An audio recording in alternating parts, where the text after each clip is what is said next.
Wild fire है। ঠিক এই ডায়লগটার মতোই পুষ্পা 2 এর ক্রেজ ওয়াইল্ড ফায়ার হয়ে ছড়িয়ে পড়েছে সারা দেশে। পুষ্পার প্রথম পর্বের গগনচুম্বী সাফল্যের পর আগামী মাসে আসছে পুষ্পা দ্য রুল।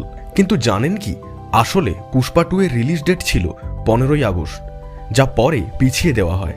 কারণ হিসেবে বেশ কিছু তেলেগু নিউজ পোর্টালের মতে পুষ্পা 2 এর শুটিং সময় মতো শেষ হলেও ডিরেক্টর সুকুমার ও সুপারস্টার আল্লু অর্জুনের পছন্দ হয়নি বেশ কিছু জায়গা। তাই যাতে এই সিনেমাতে কোনো খামতি না থাকে, তাই তারা আবার এক বিশাল অংশ নতুন করে শুটিং করেন এবং বলাই বাহুল্য এতে আবার বিপুল অর্থ খরচ হয়েছে। পুষ্পার প্রথম পর্বের জন্য সেরা অভিনেতার জাতীয় পুরস্কার পেয়েছিলেন আল্লু অর্জুন। দ্বিতীয় পর্বে তিনি কোন নতুন চমক দেবেন তা জানতে অধীর আগ্রহে অপেক্ষা করছে তাঁর ভক্তগণ।